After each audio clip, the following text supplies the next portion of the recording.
This is Nursing Australia, proudly brought to you by APNA, the Australian Primary Healthcare Nurses Association. Hello and welcome to Nursing Australia. I'm Suzanne Blackeby. There's a lot going on in primary healthcare and it's only going to get busier over the next few months. In this episode of Nursing Australia, we dive into the Aged Care Royal Commission's final report and what nurses need to know. The Royal Commission has recognised that nurses on the front line in aged care need to be better paid. They need to have more time with residents. They need to receive more training. We discuss how to set up your COVID vaccination clinic. You're all in this together as a team. So regardless of what role any of the staff members have that work in that environment, include them in, have conversation and make sure everybody knows about the changes and the processes that are happening at your practice. And we take time to pause and stop with a little meditation to remind us to look after ourselves and our colleagues as the workload ramps up. But first, the news. Ireland halts the use of the AstraZeneca COVID vaccine, PNG COVID outbreak, and vaccine rollout begins in the Torres Strait Islands. This is Nursing Australia News. Hello, I'm Mitch Wall. Ireland has halted the use of the AstraZeneca COVID-19 vaccine following blood clot reports in Norway. The Norwegian Medicine Agency has said there were 4 new cases of serious blood clotting in adults after taking the vaccine. Ireland is the latest in a string of European countries who have decided to partially or fully suspend the rollout of the AstraZeneca vaccine following the Norway reports. British Prime Minister Boris Johnson and the World Health Organization has stressed the vaccine is safe. Let me stress that these vaccines are safe and effective, and it was good to see the World Health Organization today confirm its support for the Oxford AstraZeneca vaccine for use in everyone over the age of 18 and obviously everyone over 65. A COVID-19 outbreak in Papua New Guinea is causing concerns as it is feared that the minimal testing is disguising the true scale of the outbreak. PNG's Joint Agency Task Force reported nearly 2,000 cases and 21 deaths as at 9 March, nearly double the number of cases reported 1 month earlier and more than double the deaths reported 2 weeks earlier. There are also concerns that the recent funeral of former Prime Minister Michael Somare could have been a super spreader event. Authorities in Cairns are on high alert after a number of fly-in, fly-out mine workers were diagnosed with COVID-19 once back in Australia. The rollout of COVID vaccines have been fast-tracked in the Torres Strait Islands amid concerns of the rising cases in PNG. The rollout has been allocated for all residents, not just frontline health workers. After more than 10,000 submissions, evidence from 641 witnesses, and more than 2 years, the Royal Commission into Aged Care Quality and Safety has handed down its final report. Royal Commissioners have made 148 wide-ranging recommendations for the fundamental reform of the aged care system in Australia. The report, titled Care, Dignity and Respect, was tabled in Federal Parliament earlier this month. But what do nurses on the front line working in aged care need to know? To find out, joining me is APNA CEO Ken Griffin. Ken, tell us about the final report. So with 148 recommendations, it's hard to really wade through what changes we really want to focus on. But I think the key headlines here are that we welcome the overall focus on providing quality and safe care to elderly Australians and putting their needs and preferences first. We also like the fact that there's been a long overdue acknowledgement that for too many years, aged and home care system workers have been understaffed, underpaid and undertrained. I think the other really key thing here is that we recognise the need for review and, where appropriate, the amendment of the aged care quality standards, because without those, which will be a real anchor point in the system, things are never going to change. So what do nurses need to know? So if you're a nurse in aged care, you don't have time to go through this report. But what I want you to know from this, from APNA, is that in the current report, which is recommendations only, they need to be accepted by government, but the Royal Commission has recognised that nurses on the front line in aged care need to be better paid. They need to have more time with residents. They need to receive more training. Importantly, it also wants the next generation of nurses to be exposed to aged care early on in their training. They also want to make sure there's a minimum level of staffing in the skills mix, particularly from those supporting workers such as personal care assistants and AINs.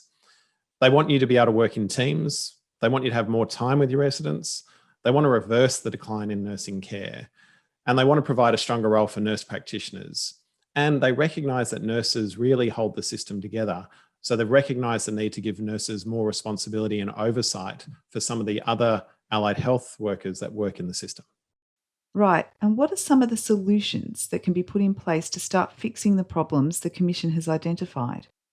So one of the real solutions APNA is suggesting to government on the back of the Royal Commission recommendations is that we actually start placing more students in aged care so that they can actually start seeing an aged care career early on in their training.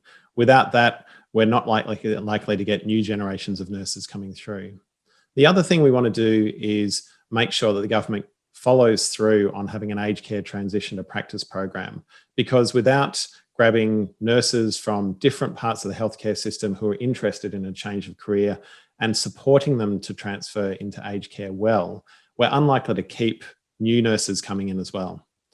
Importantly, for nurses who are already working so hard in this area, we want to make sure that they have a real anchor point for their career and that they do feel they can have career progression. So we're lobbying hard for the government to start using the career and education framework as a way of guiding your training, of showing your way through, and also making sure that there is a clear career progression when you've got such a flat structure that you're working in. Importantly, if they're going to retain hard working nurses in aged care, then we also obviously want to have a good hard look at the low wages and often poor employment conditions. We want to actually reverse the decline in investment in staff and staff training. We want to make sure that the limited opportunities to progress or be promoted are sorted out. And we want to make sure that, once again, that career pathway is much clearer, because otherwise we're not going to retain people in this really important sector of health. So what happens now? If this is a tennis match, the Royal Commission has just hit the ball into the government's court, and the government needs to respond, and APNA expects them to respond in a timely way to these recommendations and to come back with clear changes with funding that actually are going to respond to what the Royal Commission has identified. But also the sector needs to be on the hook here as well. The sector has been shown to have clear cultural issues, and it's not good enough to say it needs to wait until the government responds. The sector has been living this, and the employers in the sector and the large organisations in here who have been operating in this area for a while need to respond to this report as well, because it's not just all on government. I think it's important to realise that the Aged Care Commission has set out a stark challenge. And they said the aged care system needs highly committed and active leaders from within the system. Importantly, I also recognise that the work of nurses is undervalued for what they get. And so we expect the sector and the government to be working together to make sure nurses, who are such a significant part of this sector, are actually taken care of in a way that respects what they bring to this sector every single day.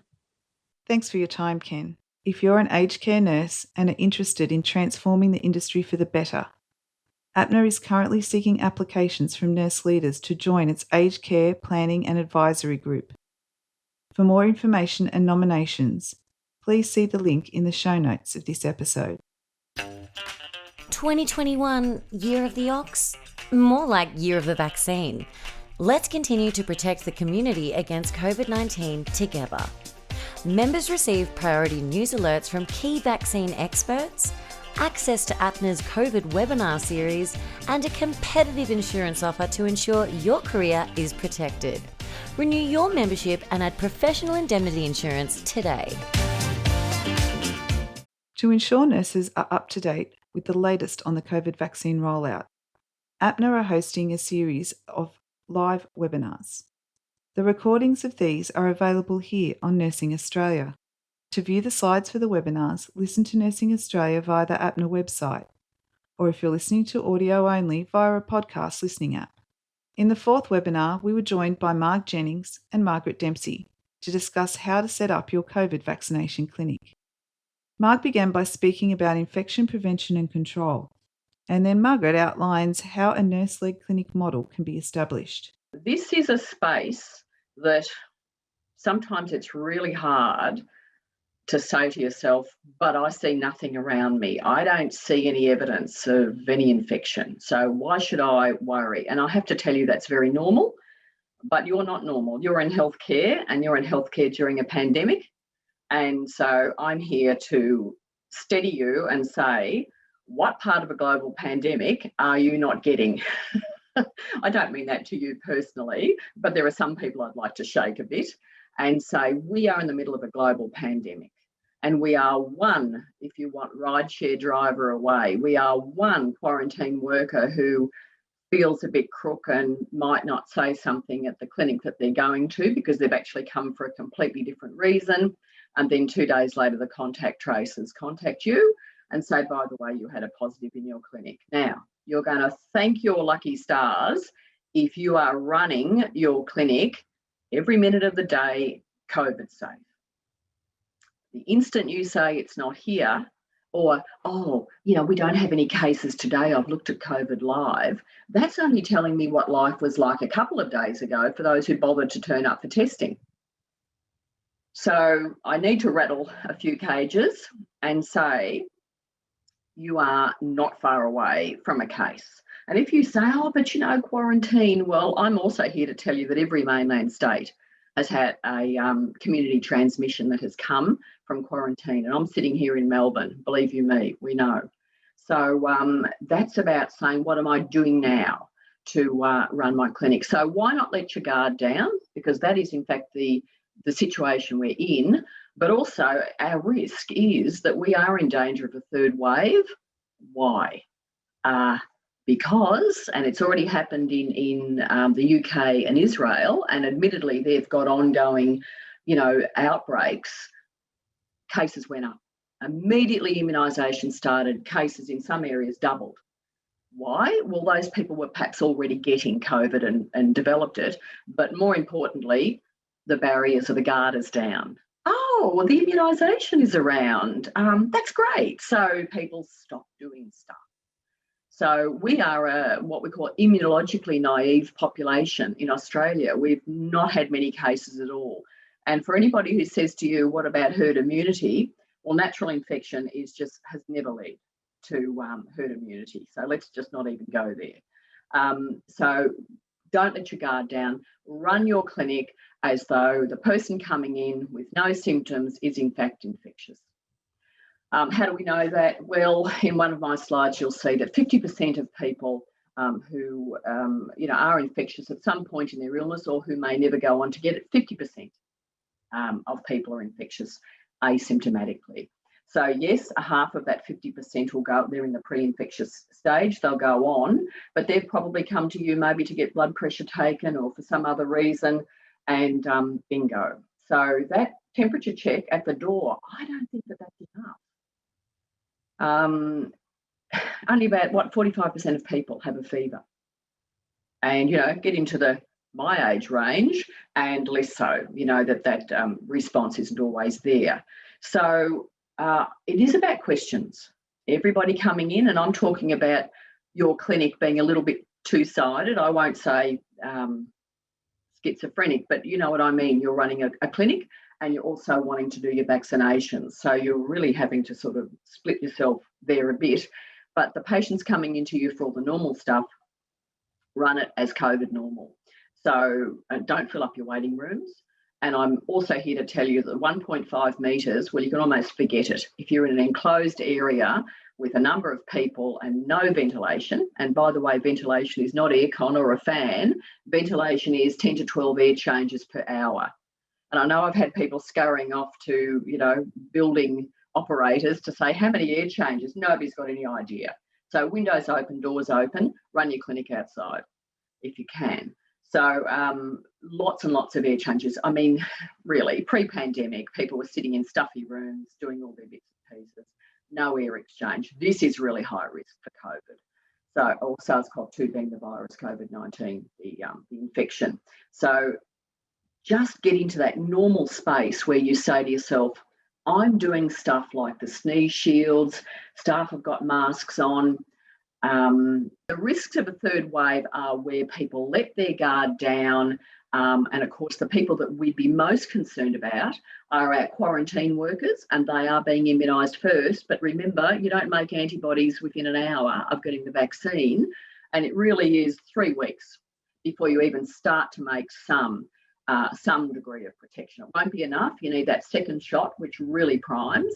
And for those getting the AZ, which most of us are, that will be another couple of weeks after that. 12 weeks is the gap.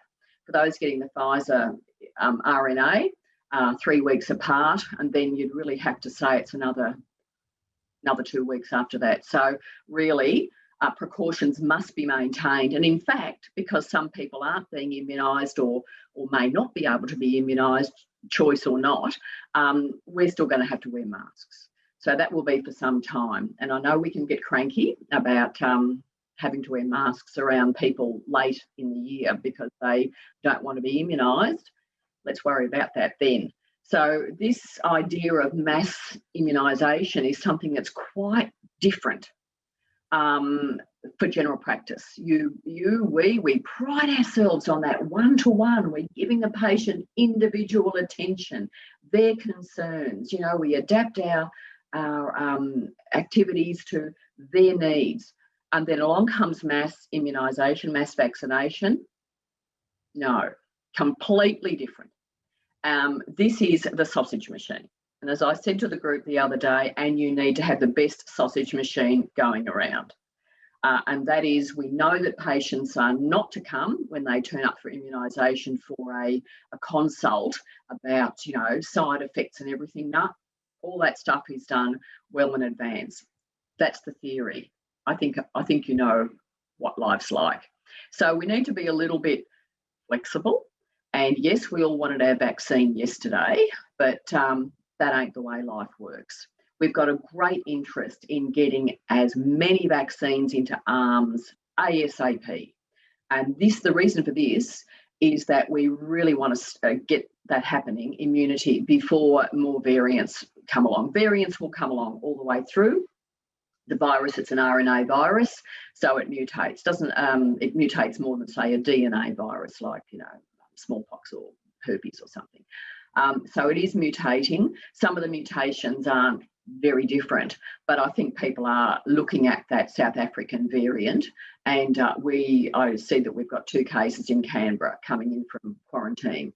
So let's get that. The virus can't mutate if you're immunised, if you're protected. If it can't replicate, it can't mutate.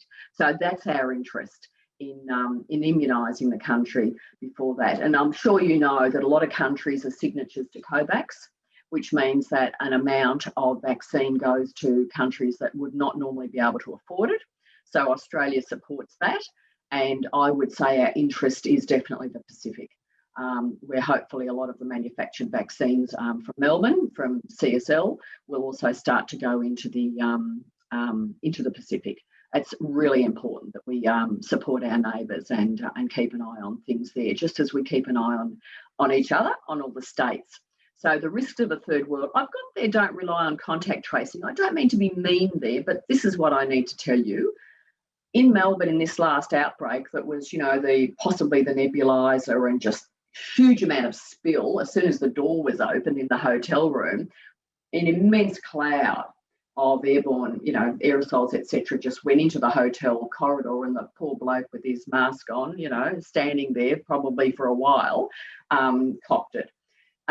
What they found with that last outbreak in Melbourne, it was the UK variant, and as you know, that's the dominant variant right now. What happened was, by the time the contact tracers called the close contacts, they'd begun to get symptoms. So we're looking at a variant with a shorter incubation period by about 1 to 2 days. So that sort of can unnerve us a bit. So, you might say, I don't need to worry about all these precautions. I'll get a tap on the shoulder to say I'm a close contact. Well, you know what? Look how that affects your work. Staying home for 14 days, testing, family members, and on it goes. How good would it be not great, but how good would it be for you if a patient had approached the clinic and you treat everybody and yourselves, each other, as possibly infectious? We don't have the waiting room full. We just do our COVID normal stuff, the sneeze shield. They're doing face-to-face for the minimal time. We do a bit of telehealth if the patient's got to come in. We see them in their car. We see them outside in the tent. or the marquee. And if we've got to examine them, why not use a room with a door, like the treatment room? Loads and loads of clinics, the doctors are not using their consult rooms to see the patients face to face. They're actually bringing them into the treatment room when they actually need to examine them, and they've got 2 or 3 cubicles.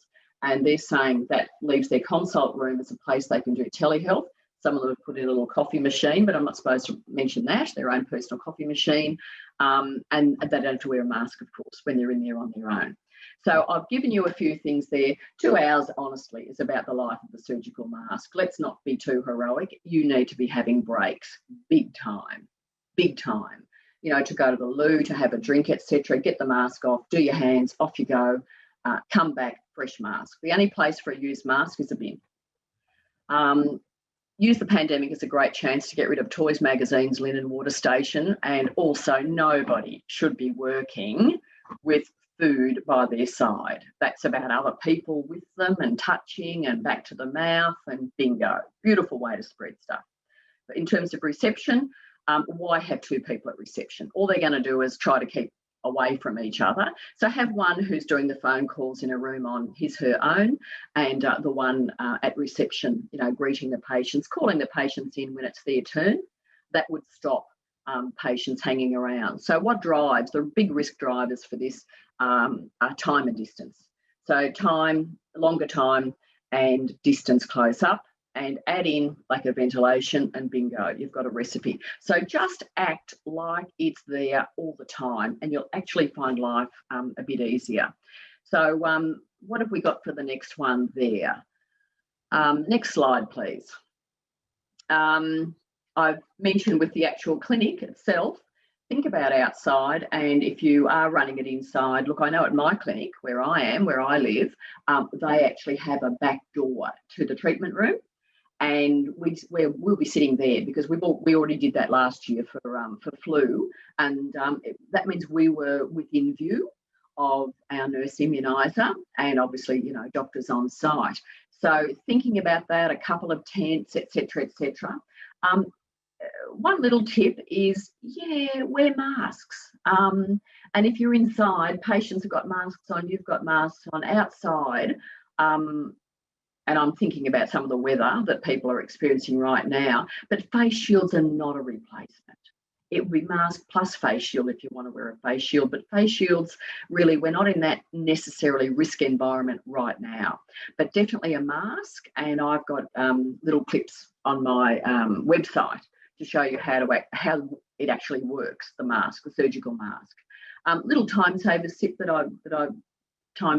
that I've seen on some of the lectures is both do your hands, of course, pass the patient the cotton ball or whatever it's called these days. It probably isn't cotton wool, and the patient can do that themselves. So there's just not too much double handling. Now, you probably all know that, but I'm a bit slow. I'm not a nurse, sorry.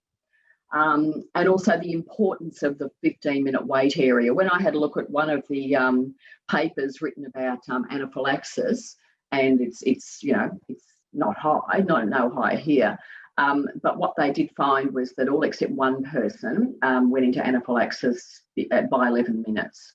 So hence the 15 minutes. Nobody died. I think this was a study in the States, and I'm sorry that I can't actually quote it. I know I've written patient spacing 1.5 metres. I'd be happy with that outside, but I'm not real happy about people lining up inside and no ventilation. Not happy at all. So think about your risk drivers up and down. Next slide, please. Look, Suzanne kindly has put the real names in for those variants.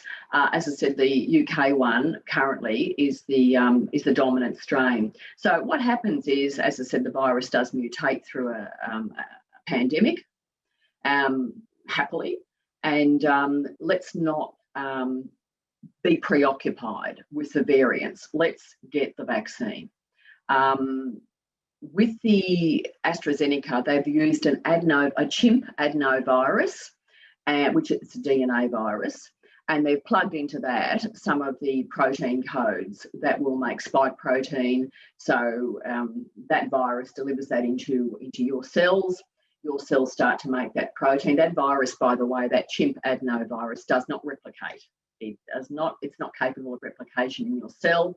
But what's elicited, of course, are the little spike proteins, and then your body races in and starts to make antibodies there. For those who would have the messenger RNA, that's quite cute, but it's a manufactured molecule, and it's enclosed within that polyethylene glycol, a little bit of a fatty thing. And of course, this thing is dynamite if you keep it at room temperature, and I think you all know about that, or even in the fridge. We've just got to stop things reacting with it, so we keep it at that -70. That brings its own issues. In terms of side effects, everybody should be completely across all the side effects. So we know pain at site, of course, but one thing that I saw in the aged care when I was looking at their thread, I think it's 20% getting headaches more, I think, after the second dose. But maybe just don't immunise all your staff at the same time.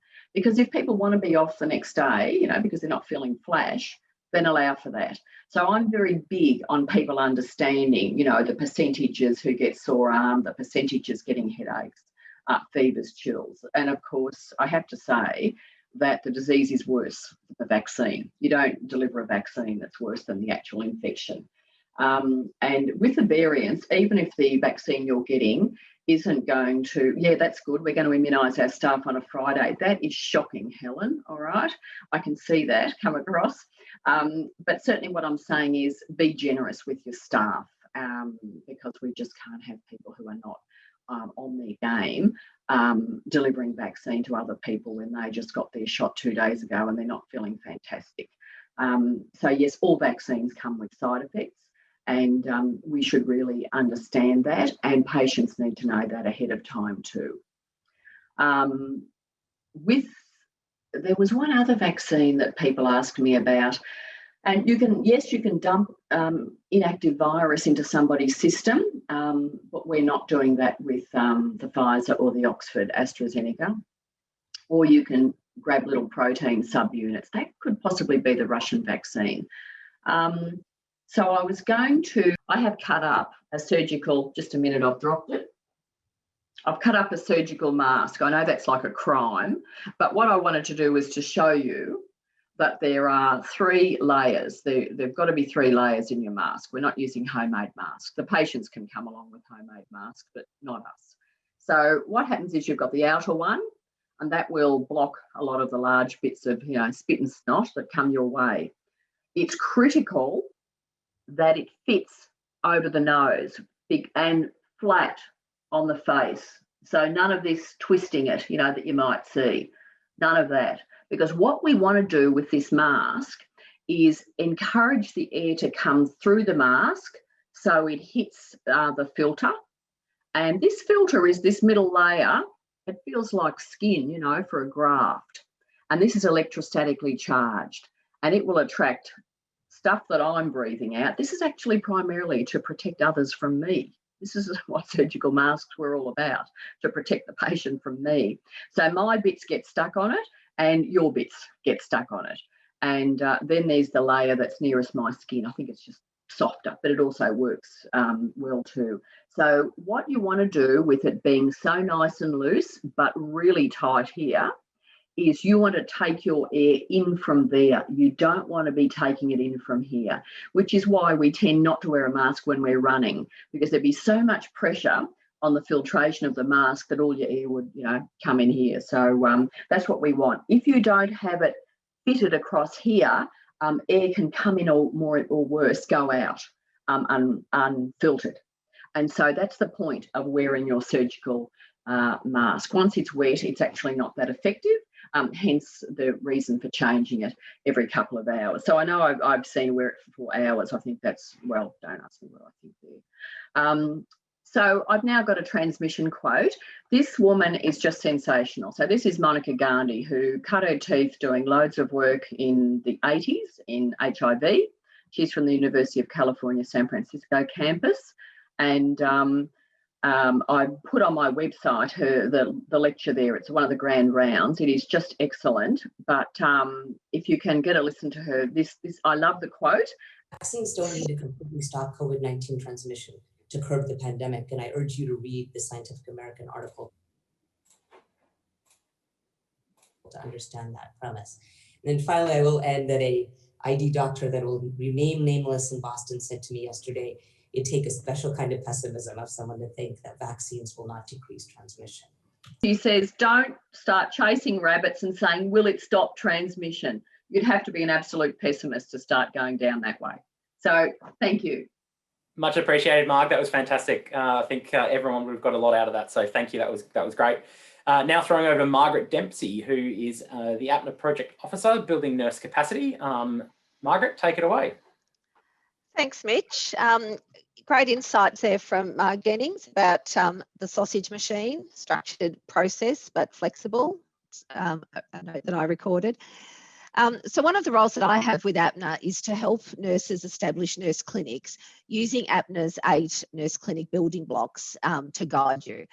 So tonight we'll explore the establishment of COVID-19 vaccination clinics utilising these building blocks. Before we start, I'd like to acknowledge the challenging times that primary healthcare nurses have come through in 2020 and are currently going through again now. Many of the general practices that have been successful in their submission to administer COVID-19 vaccinations will have been notified by now. So whether your practice will be administering these vaccines or not, nurses will play a significant role in preparation and follow-up, providing information to patients, and being opportunistic about follow-up care for chronic disease management. So there's 8 nurse clinic building blocks, and we'll look at each one individually. Remember that this is not a one-size-fits-all model, as each practice or facility is unique. So these building blocks are used as a foundation to guide you. You can adapt them to meet your own needs, thinking about your context, common sense, and safety. So we'll get started. The first building block, and as I said, not necessarily all in this order, and a lot of this information are things that you'll probably be doing in your practice anyway, because you've had to do it during the flu vaccination season last year. So I'm hoping that you'll be able to take bits and pieces from this presentation.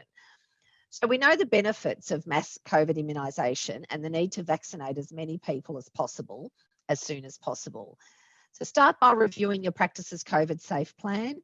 Ensure all team members are aware and involved and ready to adapt if the COVID situation changes, just like Marg's mentioned about the Cairns environment at the moment.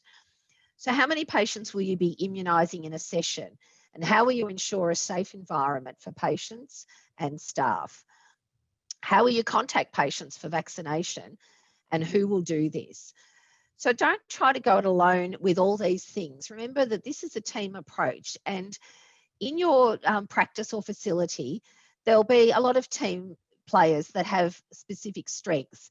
So utilise the strengths of the non-clinical staff, your administrative staff, practice management, and other than health clinicians. So don't do it. We know that nurses are resilient and just get in and do it, but really look after yourself and don't just do it all on your own. So location and facilities. Consider the space you have at your facility and the patient pathway. How will they enter the building? What's the patient consent process? When they receive the vaccination, and then the 15-minute waiting time. And Marg's just explained about the reason that it must be the 15 minutes. So please keep to that guideline. And then through to discharge. And Marg also made comment about utilising a back door. As I said, you need to put this information into your context, using common sense, and also keeping everybody safe. So I'm sure that you'll already have physical distancing measures in place, perhaps floor markers, signage, chairs removed to ensure space between people, adequate ventilation. Is this enough? Is there anything you need to change for the purpose of mass immunisation? How will the patients be monitored safely after receiving their vaccination? And this will be different for each practice. Once again, context, common sense and safety. Your buildings will have a different layout. So you need to just sort of look at your own specific circumstance to make sure that you can monitor the patients safely after they've had their vaccination. And think about when you'll run the immunisation clinic. Will it be on set days of the week? Will it be the first couple of hours of a day? Will it be weekend times? The answers for this will also differ for each clinic according to your staffing, your space available, the number of people that are being vaccinated in a session. So do you have the equipment you need to run a mass immunisation session safely? Consider anaphylaxis management.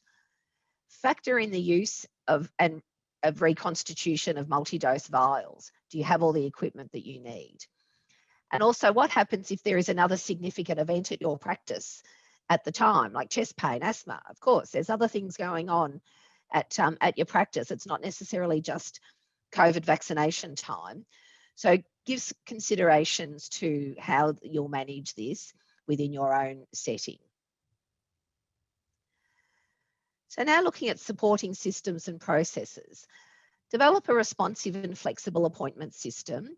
Engage and involve the team and utilise their strengths. Just like I said before, utilise the strengths of each team member to be able to share the load. Create processes to manage patient recalls and reminders, and use data extraction tools, for example, PenCS or Polar or whatever else you use, to search for eligible patients. And your local PHN can assist you if you need support with data extraction tools and processes. So what's your process? No, back to supporting previous again, thank you. What's your process to ensure data for all patients, even those from other clinics, is sent to the Australian Immunisation Register? And consider process for admin staff to create new patient files, and how will these be archived? Remembering that if you're running COVID vaccination at your practice, there'll be patients from other areas that'll be presenting to your practice. It's not just your own regular patients. So then we'll look at best practice care. Apply clinical guidelines based on the most current evidence available. And as we've just heard with Marg talking about the current care situation, we need to keep up to date, as information in this current environment can change quickly. So always work within your scope of practice for vaccine administration. And as Suzanne said earlier this evening, refer to the Drugs and Poisons Act in your state and territory for specific guidelines and legislation as they differ around the country. So ensure that you're eligible to administer COVID-19 vaccination to a patient who has been assessed as suitable. And Suzanne focused on that today. And page 4 of the Medicare support for COVID-19 vaccinations suitability assessment fact sheet gives information about who's eligible to administer the vaccine. And remembering that the Medicare guidelines are the source of truth. So this is the source of truth document. It's not about necessarily asking other people. It's good to talk to other nurses and get their guidance, but the Medicare guidelines, government guidelines, state guidelines is your source of truth. So understand the cold chain maintenance required for managing and reconstituting multi-dose vials, because it's obviously something that may be new for a lot of nurses. Some of those nurses that have been around in my vintage are familiar or have been familiar with multi-dose vials in the past, but there'll be others who haven't. And that's why one of the reasons why undertaking the mandatory COVID-19 vaccination training modules that must be completed by health practitioners that are going to administer the COVID-19 vaccine. You must, as you all know, and I know I'm preaching to the converted here, you must undertake the mandatory training prior to administering any of these vaccines. Once again, consider anaphylaxis care and vasovagal response management, as I've mentioned previously. It's also good to check with your professional indemnity insurance provider and the medical insurer of your practice to ensure that you're covered for any amended activities. And we have had a number of questions in the last week or so So just to let you know, if you do have your professional indemnity insurance through APNA, through Insurance House, this includes cover for vaccine management. And of course, provided that you're working within your scope of practice. So you must always work within the rules. Patient engagement. So we've mentioned patient pathways. How will the patient move through your immunisation clinic? How will you keep your patients informed? With so much information being circulated, patients will turn to the people that they trust for advice. And remember, the nurses are the most trusted professionals, voted year after year after year, and there is a reason for that. So you may have signage in your waiting room or waiting room TV, phone messages as your on hold message. Perhaps your organisation has social media outlets to keep patients updated. So then we'll look at staffing and HR. Aim for success to build on strong teamwork and culture. And this may be a time of high stress and solid workload, as probably the whole last 12 months have been. So once again, remember that the team approach is really important, and sharing the load is so important. It's so important for your own health as well. We really do need to look after each other as nurses and look after ourselves. So ensure rostering of adequate staff members when running the COVID-19 vaccination sessions, with consideration to available space, operating hours, and clinic needs. Do you have a backup plan if staff are on sick leave, or, as Marg said, if they have to isolate? What's your backup plan? Education. Ensure the clinical staff have completed the mandatory training modules, and train up the non-clinical staff as required with infection control measures, COVID safety measures. We're all in this together as a team, and we do need to look out for each other, and certainly within your working environment, you need to look out for each other. So funding, do I even start funding? There's a lot of discussion currently around the viability of funding offered to general practice for this program. So I can't alter that, and we have to work with what we've got. But APNA acknowledges and thanks the successful practices who are or who will be administering COVID-19 vaccinations to their population, both their own regular practice population and also the broader population. So I'd like to draw your attention, as I have done before, to that COVID-19 vaccination Medicare fact sheet, and the link will appear at the end of the slides, but that's a bit of what it looks like when you're searching for it. It contains lots of information which will help guide you about funding, and pages 9 to 16 list 10 different scenarios about MBS claiming and the co-billing options. So once again, as I said, remember that the Medicare benefits schedule is your source of truth, and you should carefully read the claiming criteria noted against these new item numbers. Also, a timely reminder about the MBS item 10997. It's a nursing related item, but the patient must have, of course, the appropriate GP management plan in place. And according to the claiming criteria, must be seen by their usual GP or usual GP practice. So this may not be the case if you're administering a vaccine to a patient who is not a regular attender of your practice. So I did want to highlight that, and remember, MBS auditing is real. So we'll then look at, finally, we'll look at evaluation and improvement. So document the vaccine administration, ensuring transfer to the Australian Immunisation Register. This process should be embedded into your practice software. And also you can update patients' My Health record. It's a great opportunity to making sure that correct information appears in a patient's My Health record. So if you have uncertainty in this area, APNA's next webinar, and Suzanne or Mitch will discuss that at the end, but APNA's next webinar on March the 24th will focus on the technology that sits behind the practice software. So evaluate your clinic to ensure you're achieving your aims. People have been talking about the 50 doses, maybe only getting 50 doses and thinking, oh, that's not really enough. And I think that that's sometimes we've just got to use what we've got to our advantage. So if you're getting only 50 doses in your practice, flip your thinking and take advantage of the opportunity to trial and test your systems and identify risks in infection control management. So starting small, identifying process and amending as necessary is probably much kinder to yourselves than trying to roll out masses and masses on the very first day and then trying to pick up pieces and seeing what went wrong.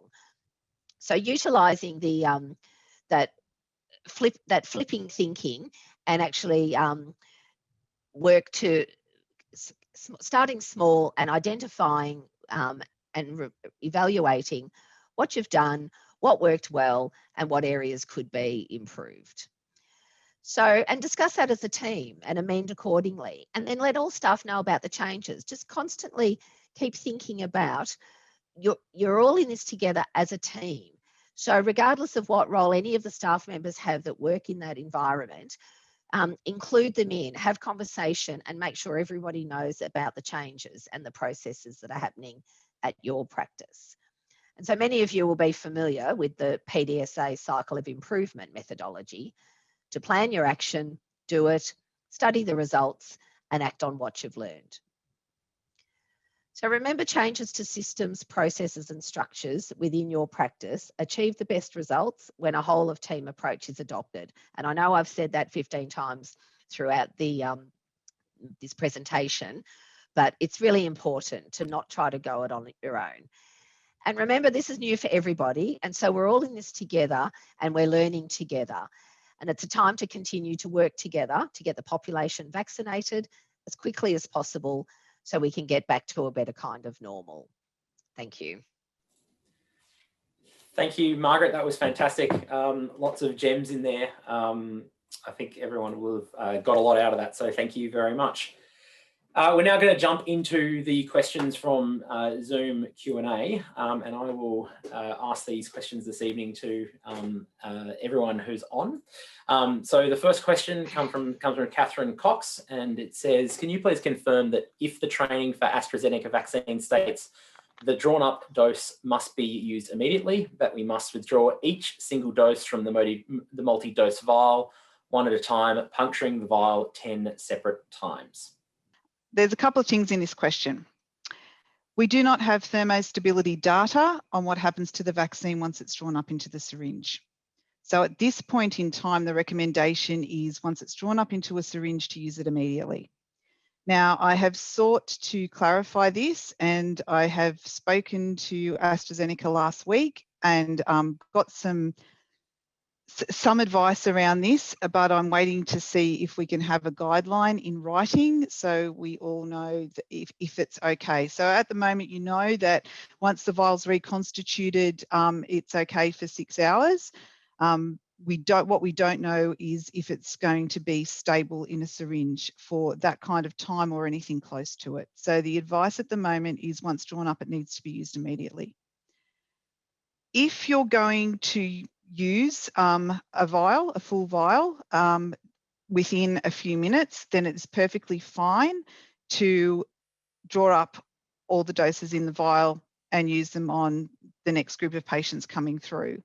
Within a few minutes is okay. I have actually sought advice from a couple of different places on exactly what immediately means to get a definitive time frame on that, and I'm yet to receive that information, but I will keep trying, and if we get anything solid on that, we will put it up on the APNA COVID page. So at this point in time, draw up the doses that you're going to use immediately. If you're not going to use the whole vial, return it to your cold chain, document all of that. If you're going to use the whole vial, draw up all the doses and give those immediately, then yes, it is okay to leave one needle in the bung and change syringes to draw up each individual dial and then each individual dose and then pop your fresh needle on for administration. Marg, I don't know if you've got anything to add to that on thermostability? No? Okay, cool. So I know that doesn't answer the question completely, but that's what we know at this point. I will say while our presenters were talking tonight, I did try to jump on and answer as many questions as I could. Our answers, the ones I've typed in and what we give you now is based on the information that we know at the moment. But we just do need to acknowledge that this is a rapidly changing space, and as more information comes out, then we'll have different information to pass on to you, and we'll do that in the best way we can. If there's anything that's contradictory, then we'll address it definitely in the next webinar. We've tried to do that previously. So. Thank you, Suzanne. There's also a question in there about a video simulation. I think we'll direct that question through to AstraZeneca to provide that. So I might just jump on to the next one. So an anonymous attendee says, hang on, you're saying we're required to wear full PPE when administering the vaccines? Marg Jennings, I might get you to take yourself off mute and take this one. Hang on, you're on mute. Oh, there you go. Yeah, I had been muted. How's that? The question again, please. Question again is, so you're saying that we are required to wear full PPE when administering the vaccine? No, I don't think I said that. Masks aren't full PPE. So with PPE, you wear according to the situation. And some of you would have seen people on the telly with gowns on, masks and face shields in the quarantine and no gloves. That's actually correct. So people get this idea that I've got to have the full box, and if I'm going to put one on, I've got to put them all on. Not so. Can I actually say the evidence around the gown, back in the flu pandemic days, there was no evidence of transmission off a gown. The gown is worn to protect clothes, but in a high risk situation, we wear the full bit. But I don't think anybody should be wearing a gown in general practice at this point in Australia. And if a patient is that crook, well, they shouldn't be coming into the clinic. They're off to hospital, seen in the car and off to hospital. So no, the mask. So it's about which is that effective. And can I just say, it's not just the mask. It's about standing back when I've completed the procedure. It's about the patient moving. You know, this isn't, it's time, distance, ventilation, masks. Masks are just a part of the show. They're not the whole show. So sorry if I led you to believe, you know, you needed the full box and dust. I mentioned the face shield only because people are writing to me saying, oh, we're just wearing face shields in the clinic, no masks. And I've got to tell you that's not going to be protective enough, should there be a case. And the whole point of what I said about not being tapped on the shoulder by the contact tracers and thanking your lucky stars, if you've actually done all the COVID safe things, you and your staff are probably now not considered close contacts of that positive case. What a great spot to be in, rather than, sorry, got to close down, deep clean, $6,500, staff off for, you know, whatever. So, you know, let's put ourselves in the best position. Thank you, Marg. So a question from Sarah Payne. Can admin staff supervise the waiting room of post-vaccinated patients and notify clinical staff if there is a reaction? Yeah, look, I think the government advice tried to be as flexible to acknowledge that practices are all different and set up differently. So I think that's a decision for your individual clinic to make. There is some information around appropriate first aid training, at least for people, non-clinicians that are involved in the rollout as a bare minimum. It really depends on where your clinicians are and how close they are to you. If your waiting area is in a separate section to your clinicians, then my gut would say that that's probably not great, that you would want a clinician, you know, keeping an eye on, or overseeing that waiting area. But I mean, realistically, practices are going to have to involve the whole practice team to make this thing work. So Marg Dempsey, I might just get you. Yeah. Yes, I was going to say it's like I had been saying before. You have to think about it at your practice, your context, common sense, and safety. So practices that have a whole lot of brand new, perhaps, you know, new young or new staff, admin staff that sort of have no idea about that may not be a great idea. Practices that have been running flu clinics and and working through these processes for a long time might be better placed. You need to think about the location of where the waiting room will be and what that looks like and who will be there. And I know just through my own general practice nursing in the past, well and truly pre-COVID, patients were always, they had to wait in the building, and they did wait in the waiting room, but they weren't allowed to go and sit outside in their car where no one can see them. So it's about being in a space where people can see them, and number one, should they collapse or have any issue or be feeling unwell, and they can report to the staff. So it's really about thinking about the context in your practice, using common sense, and making sure you're keeping everybody safe and seeing how that best works. Can I weigh in there, Mitch? Go for it. Waiting room, I'm asking myself, who is in a waiting room? Risk reducing. We do not want to turn the vaccine clinic into a super spreading event. Remember, people are dropping their guard. Oh, I'm going to get my vaccine today. And I've told you what the evidence is. We've got those figures from the UK and Israel.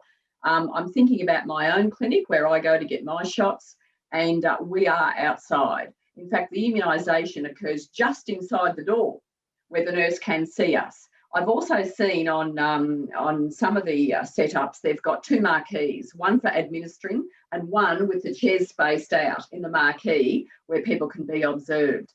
I mean, somebody said to me, oh, well, you know, maybe just if you've got a group of 15, maybe you can all keep an eye on each other. But I don't actually think that's the standard we're after, because the public will not always be able to recognise, you know, somebody going into various, you know, states of anaphylaxis maybe, or early enough. So perhaps we should have said waiting space rather than waiting area. Yeah, but that's it. It's summer. We can get marquees. Let's do as much as we can outside. As I said, to turn your vaccination clinic into a super spreading event would just be terrible. Nice one, thank you. So a question here from Monica. Do you suggest the doctors, nurses and reception staff should be vaccinated at the beginning of receiving the AstraZeneca vaccine within the clinic rather than waiting for a few weeks till the vulnerable patients are done? Oh, Marg, do you have any evidence around this? What's the thinking? Well, I don't know about other people, and please don't dob me into the Prime Minister, but I was actually a little bit shocked to see some of the politicians and former politicians. I'm thinking, is this a really good look? And I know there's been big comments in the UK about politicians getting it first. So what about practice staff? Yeah, well, the other way of looking at this, however, and this does relate to practice staff, is setting a good example. So, you know, you can take politicians, good example, politicians up their snouts in the trough, whatever. So with practice staff, you might think the same. Well, why should you as a 35-year-old get it over, you know, because you're a staff member, over as 68-year-old chronic whatever? And I actually think there are some moral issues there too, but I also think we have an imperative to protect. I consider practice staff to be among our frontline workers, and I know they're not in that 1A group, but gee, you know, they're pretty close. I think I would feel as a member of the public, and this is just me, that I would have thought when I go to get my shot and I'm in 2A, I would actually have thought that the person giving me the vaccine has some protection. That's what I would have thought. But that's thinking. Yeah. That's not. I think we're thinking about 1B, and the government has stipulated that people caring in that face-to-face caring clinical roles are included in 1B. You know, even students going on clinical practice are included in 1B, so that's a good thing. And the vaccine clinics will, I'm telling you right now, will become a source of risk if we're not careful.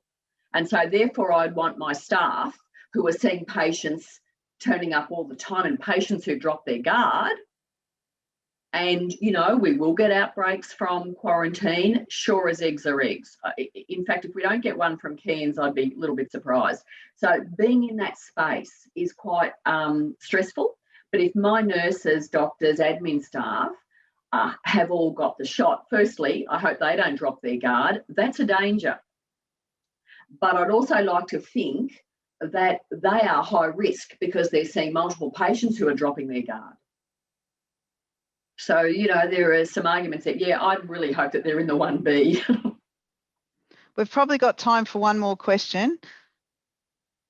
You pick it, Suzanne, whichever you'd like. Gosh, to go for. I've got to look at another screen for that. That's okay. I'll grab one. Grab one.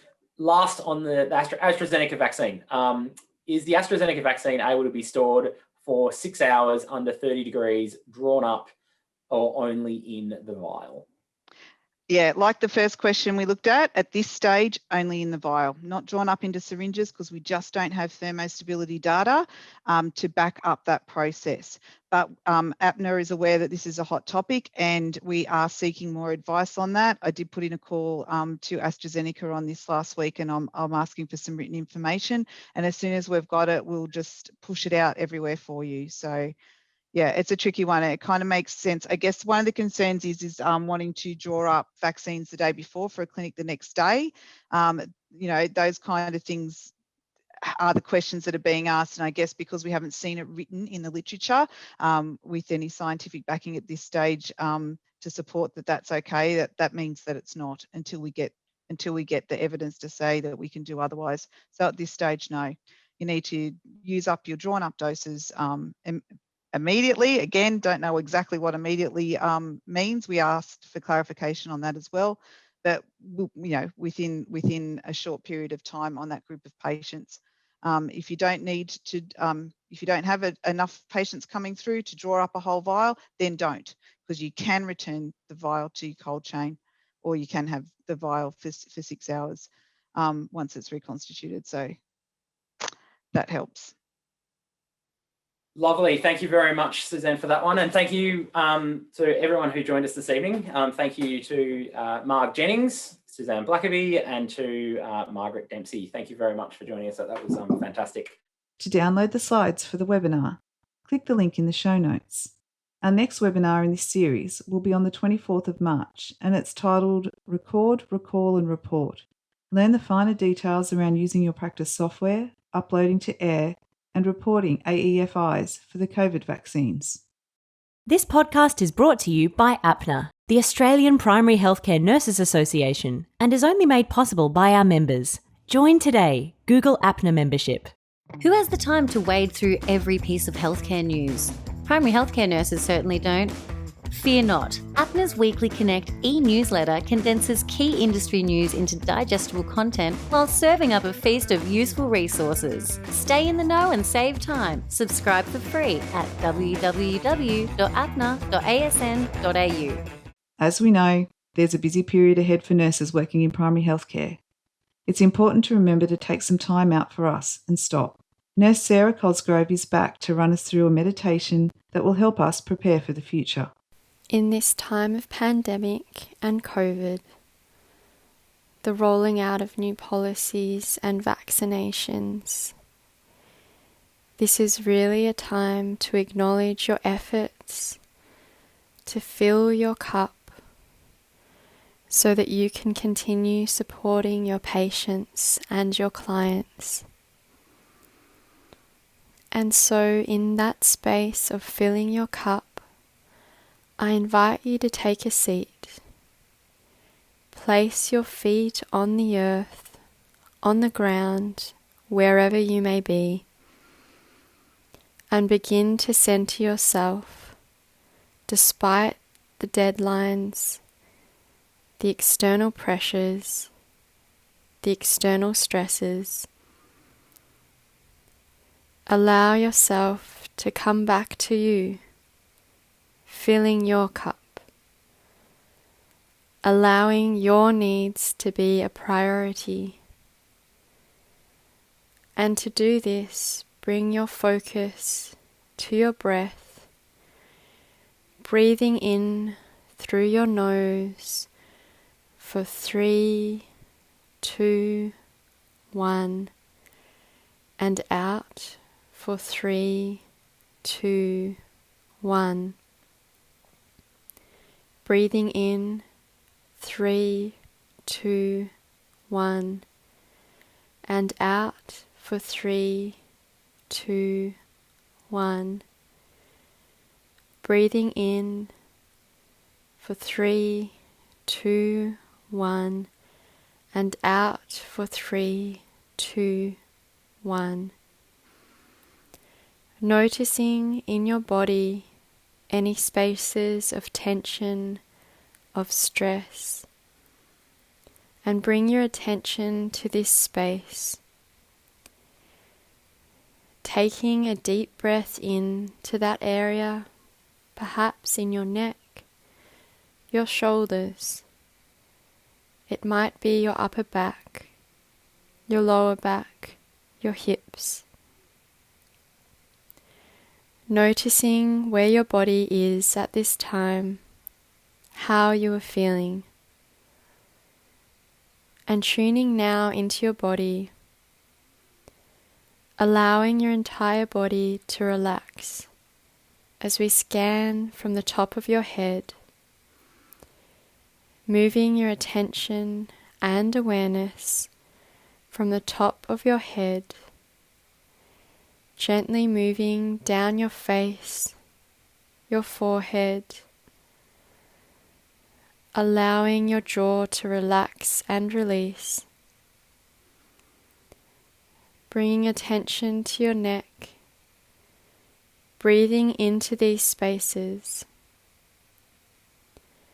As you move down to your shoulders, your arms, your upper thoracic and back, allowing those muscles to release. The sensation of the world being on your shoulders, releasing that pressure right now. Bringing your awareness down your spine, down your lower back, bringing your awareness to your hips, your legs,